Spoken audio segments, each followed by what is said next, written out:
principe de leader, c'est de faire émerger sur le terrain des propositions qui rentrent dans les orientations que l'Europe a retenues pour le développement des territoires. Donc c'est bien on n'est pas bridé au départ sur la nature du projet. Ça permet d'avoir une grande diversité de projets et d'initiatives.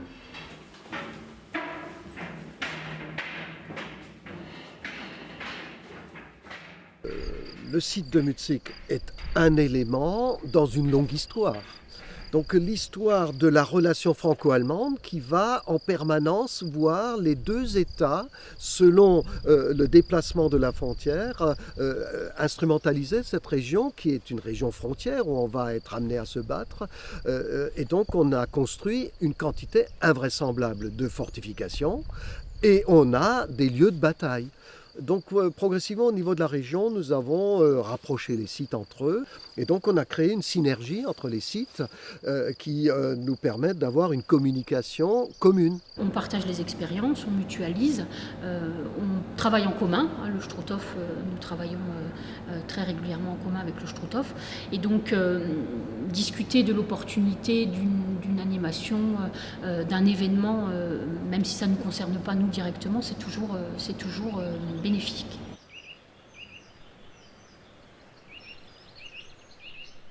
Le patrimoine en général, c'est considéré comme une charge, on a des vieux murs à refaire, on a des tuiles à retrouver, enfin bref. Et là, nous avons eu, je pense, une volonté partagée avec les membres de la communauté de communes, c'est de dire, nous essayons de faire de cette charge, nous allons en faire un atout. Ce lieu est particulier, on peut toucher, on peut manipuler, c'est pas un musée figé, c'est quelque chose de pratiqué, de praticable. Les gens viennent pour essayer, pour manipuler. J'ai tendance aussi à dire que c'est totalement identitaire. Ça permet aussi de valoriser notre identité, l'identité d'un territoire. Quand je vous parlais tout à l'heure des maisons à pans de bois, c'est ça. Ça participe de l'identité de l'Alsace. C'est un projet du territoire. Donc c'est l'illustration de ce que les gens qui se promènent sur le territoire peuvent trouver. Le programme s'articule en fait autour d'une thématique qui a été choisie, définie avec les personnes du territoire, que ce soit des élus, des associatifs ou des socioprofessionnels. Le programme LEADER, il est géré de manière très démocratique et d'ailleurs c'est imposé par l'Europe. C'est le comité de pilotage dont je fais partie est composé pour moitié d'élus et pour moitié de représentants de la société civile. Le fait de mettre les élus avec les acteurs sur le terrain, ça facilite les choses. On s'explique les dossiers, on dit oui mais là il y a peut-être un point à revoir et du coup l'information passe directement, il n'y a pas d'intermédiaire. Tous les acteurs qui siègent au comité de programmation, au GAL, s'intéressent au projet, échangent, débattent, posent des questions. Donc ce projet s'intègre pleinement dans un territoire. Le GAL, pour nous, c'est un partenaire indispensable sur tout ce qui est notamment programme de coopération sur les questions forestières, par exemple, puisque c'est avec Leader qu'on a pu mener une coopération avec la Pologne, qui nous a permis d'aller à Białowieża. On a vu des choses dans cette forêt protégée qui sont tout à fait étonnantes et c'est un vrai laboratoire de la biodiversité, de la dynamique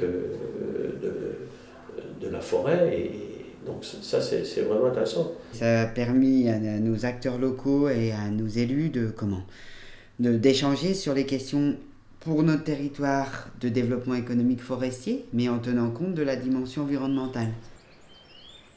On a fait ce même programme d'échange Leader avec la Creuse, sur des questions là plus agriculture, paysage. Ça a toujours des apports bénéfiques, quel que soit le thème et quels que soient les acteurs concernés. Quand il y a un projet classique, le porteur de projet est tout seul. Il va se télescoper tous les services, toutes les administrations possibles et inimaginables.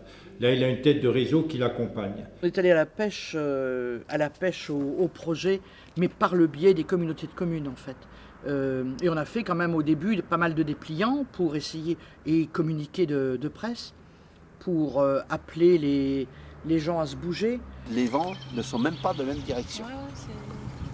Alors ça, les changements de vent ici, vous voyez, regardez les changements de vent, c'est dingue. Ce sont des éoliennes qui n'ont pas besoin de permis de construire. Dans ce sens, nous travaillons en étroite collaboration avec le parc régional des Ballons des Vosges. Alors, pourquoi ces éoliennes domestiques? Ces éoliennes domestiques, parce que beaucoup de maisons, beaucoup d'habitats est en site isolé en France. L'objectif du projet, c'est vraiment d'avoir des données qui puissent être utilisées par d'autres acteurs et qu'on puisse diffuser donc, via les réseaux, donc, aussi bien via le pays dans le cadre du plan climat de l'Alsace centrale et au niveau du parc des Ballons des Vosges, qui puissent avoir des données pour ensuite conseiller les particuliers pour l'installation de ces éoliennes chez eux. Ça jette une bonne image sur l'Alsace, une bonne image sur la vallée de Sainte-Marie-aux-Mines et aussi une bonne image sur l'Europe.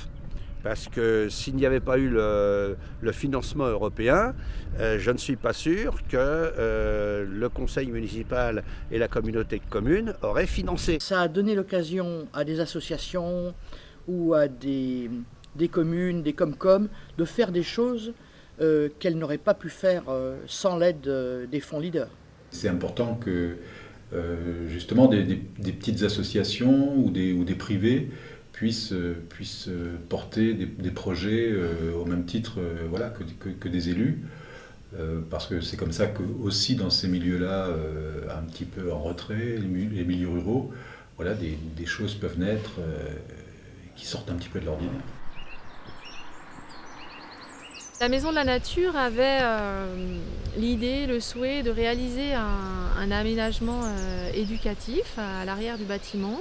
Pour nous, c'est vraiment un outil d'éducation à l'environnement où on va proposer aux visiteurs de vivre une expérience sensorielle, notamment avec les pieds nus sur le sol, mais que cette expérience elle soit au service de la compréhension et la découverte du milieu rydien. L'Alsace est un pays qui attire énormément de tourisme sur un axe qui est la route du vin. Voilà, donc on cherche un peu partout, tout le monde est d'accord sur le fait qu'il faut diversifier de façon à valoriser l'ensemble du territoire. Et donc ça c'est une des façons probablement de sortir du triptyque choucroute, cigogne et vin d'Alsace. On débattre des problèmes dans le monde agricole, donc ils vont avoir un débat. En arrivant, ils vont manger. Ça fait 6 ans à peu près qu'on abat les bêtes sur place, qu'on découpe la viande et qu'on vend en direct le tout à la ferme. C'est un atout touristique majeur, hein. D'ailleurs le maire de la commune en est fier. Hein. Il reste dans des closoirs 48 heures et après une sous lampe chauffante sur des tapis.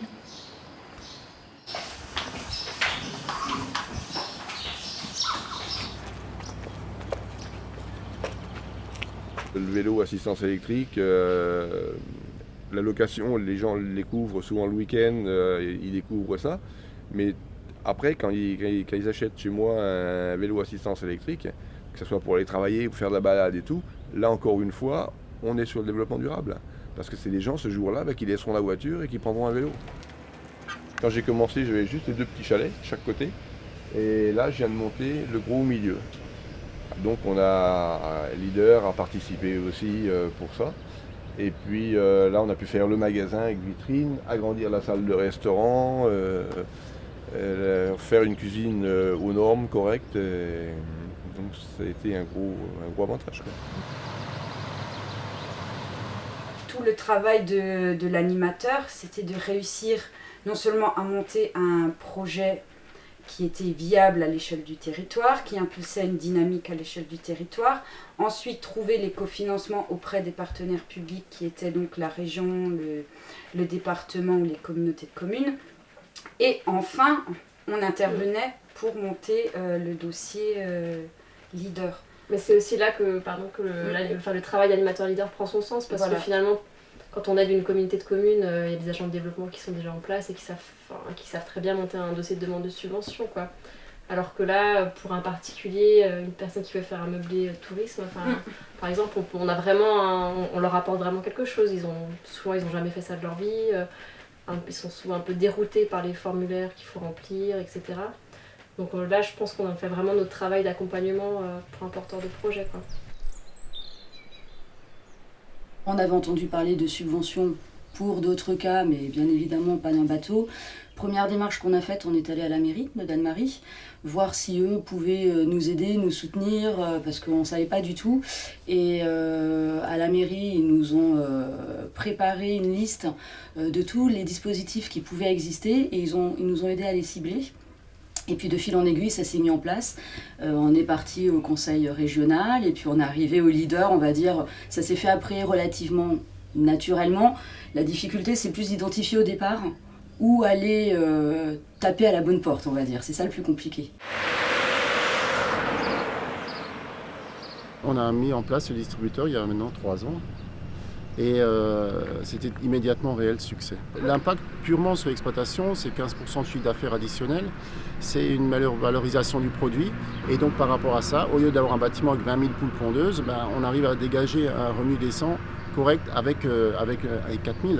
Le but, c'est d'accompagner réellement les porteurs de projets pour aboutir au mieux leur projet. Et donc ça peut être très varié et suivant les projets, on s'adapte. Ce qui me motive, moi, pour ce qui concerne Leader, c'est tout l'aspect développement local, c'est-à-dire l'aspect bottom-up, comme on dit dans le jargon Leader, mais c'est vraiment de faire émerger des projets et des démarches du territoire avec des gens du territoire. Quand on passe devant un projet qu'on a vu, qu'on a réalisé et que tout ça est abouti et que ça vraiment on est fiers d'avoir fait ce qu'on a fait, on a apporté une petite pierre à l'édifice de leur projet et c'est vrai que ça fait vraiment plaisir. On fait partie du réseau de gîtes ici au Bellaker. Donc en fait c'est une association qui regroupe 9 hébergements. Et le but de cette association, c'est de promouvoir des séjours de randonnée avec hébergement. On voulait un hébergement de qualité, donc on a fait appel à Patrimoine et Emploi qui nous a créé un style de mobilier, donc notamment des lits, des tables de chevet, des meubles de rangement. Et c'est grâce à la subvention Leader qu'on a pu financer une bonne partie de ce mobilier. Dans l'association, c'est des salariés qui sont recrutés sur critères sociaux. Donc c'est en général, on prend des personnes qui sont éloignées de l'emploi et dont la qualité qui est recherchée, c'est la motivation.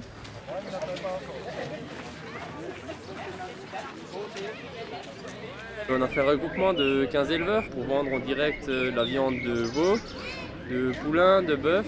Il y a un éleveur de bœuf bio également. C'est un des axes forts qui a été développé en partenariat avec le pays de Turdolaire sur les filières courtes. Aujourd'hui, le client il cherche un contact fidèle avec le producteur ou avec une personne. En fait, il faut qu'il ait un interlocuteur qui soit toujours entre guillemets le même. Voilà. Mais en fait, il faut qu'il puisse se créer une certaine confiance entre le consommateur et le producteur. Le GIE nous permet donc de parler au mieux de nos produits et en même temps de faire vivre un peu mieux certaines exploitations. Parce que c'est vrai qu'aujourd'hui, on enlève tous les intermédiaires grâce au GIE. C'est un projet qui avait un certain coût, parce qu'il a comme fallu mettre de la publicité, il a fallu créer un site. Et donc nous, en tant qu'agriculteurs, on n'aurait pas eu les moyens, nous, personnellement, de mettre une structure telle en place. C'était une très bonne initiative parce que ça nous a permis déjà de faire connaissance entre cuisiniers et éleveurs et de voir aussi qu'il y a des gens qui font du bon travail pas loin de chez nous. Et qu'on peut trouver des produits, de très bons produits adaptés à notre restaurant et surtout faire la gastronomie, vraiment la bonne cuisine. On sait travailler ensemble, ça c'est important. Et puis c'est toute une région, c'est la région Alsace. Elle a ici aussi toute sa dimension de région Alsace. On n'a pas fait de clivage entre les 2 Galles du Bas-Rhin et les 2 Galles du Haut-Rhin. Non, ce sont les 4 Galles qui ont travaillé ensemble et on a mobilisé des fonds Leader pour l'Alsace. Et je pense que c'est comme ça qu'on arrive à faire progresser, je dirais, une région en s'appuyant sur les atouts locaux. Il y a un monde entre l'appréhension ou la compréhension que les gens peuvent avoir la communauté européenne et la réalité de l'IDER qui justement se décline sur le territoire par les acteurs du territoire. Et l'intelligence de territoire a pour moi une grande importance. Ce n'est pas des textes administratifs qui tombent de Bruxelles, qui tombent de Paris, c'est la réalité du terrain de tous les jours, ce que les gens vivent tous les jours.